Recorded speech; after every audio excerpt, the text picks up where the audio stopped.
early intervention in domestic and family violence. A content warning. This film includes scenes of abuse, neglect and violence towards people with a disability. If you feel upset, support is available. Contact 1800-RESPECT for confidential support on 1800 737 732 or online chat at www.chat.1800respect.org.au/#welcome. It's important to understand what family violence is, so you can recognise early warning signs and take action.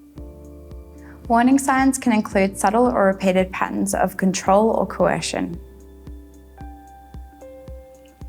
Loss of power and control. Increases the risk of family violence. It can be hard to recognise and challenge a pattern of control or abuse if you don't know your rights and you don't have the power to make your own decisions. Early intervention can include supporting people to understand their rights,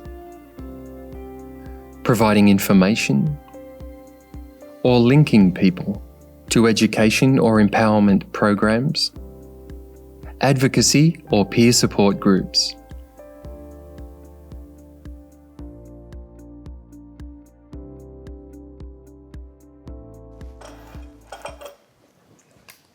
There you go.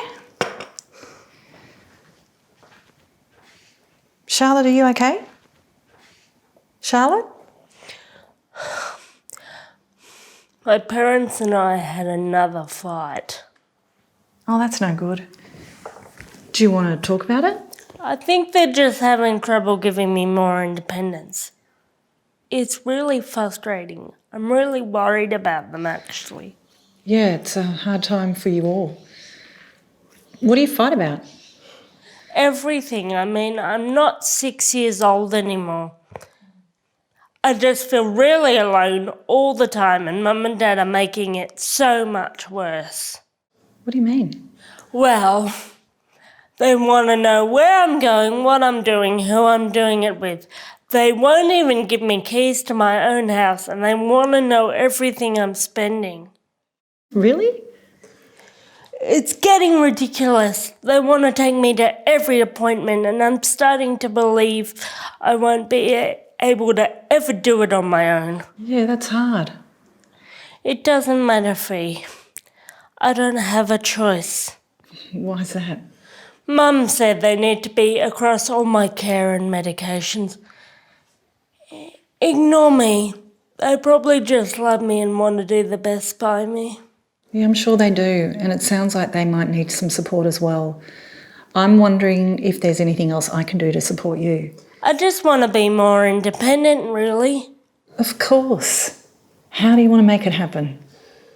By hanging out with my friends and going to my appointments on my own.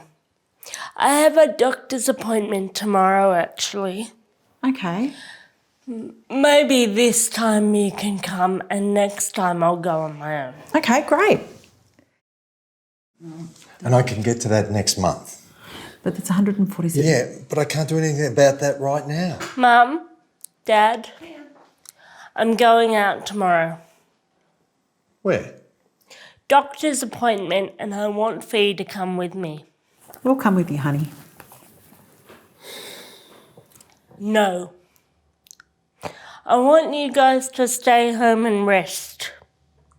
Fee can come. But what if something happens? What if you forget something? She forgets everything. Charlotte, were you wanting to say something? I want to do this on my own. What if you don't remember what the doctor tells you? You don't know what it's like. Dad? We'll talk about this later, okay?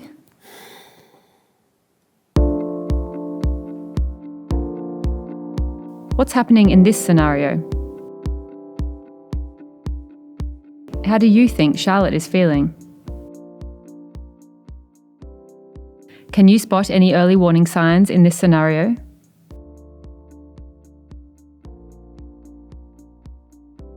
think Charlotte's feeling like she can't win with her life. Like, she wants to be able to do everything, but her parents are sort of like holding her back. If someone tries to treat you as a child when you are an adult, you don't actually get to develop other areas of being an adult. You don't get to understand choices and consequences and learn from mistakes. I think maybe that her parents need to have trust in their daughter to make her own decisions. There is no doubt that Charlotte's parents care for her, and I'm sure they feel they're acting in her best interests. But best interest is the old paradigm. We now, with the UN Convention on the Rights of People with a Disability, we talk about supported decision making. I think Fee responds in a really great way. It's a way that supports Charlotte, but it isn't confrontational to the parents. It's not advocating on behalf of Charlotte, it's supporting Charlotte to advocate for herself. So one of the things that the worker can do is to assist the parents understand what supported decision making is and how they can move away from trying to act in the best interests of their daughter, but act in a way that is far more empowering. When someone's experiencing domestic and family violence, they're living with a level of fear. Rights have been taken away from them, and we know that it's about power and control. That can look like anxiousness, it can look like sadness and depression. It can be fluctuations in mood or changes in behaviour. Fee could support Charlotte to understand her rights by taking her to advocacy meetings, providing her with information on how to become more independent, learning new skills. Also definitely inform your management and seek support on what resources that you can give Charlotte as well.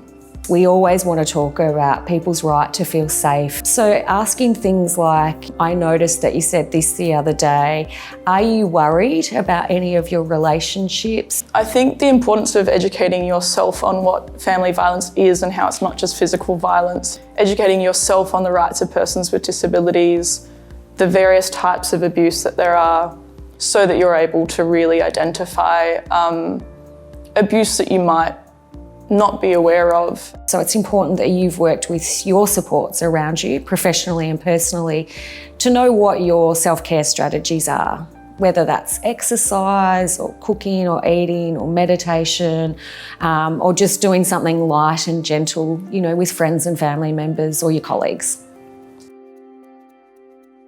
1-800-RESPECT provides support to anyone impacted by violence, including frontline workers who might want to debrief or seek a secondary consultation in relation to domestic and family violence. Call 1-800-737-732 or chat online at www.chat.1800respect.org.au/#/welcome. The Men's Referral Service provides advice for workers supporting clients who use violence, and support for men who are using controlling behaviour towards a partner or family member. Call 1300 766 491 or chat online at www.ntv.org.au/gethelp/about the Men's Referral Service. This video was produced by Women with Disabilities Victoria, in partnership with National Disability Services, with the support of the Victorian Government.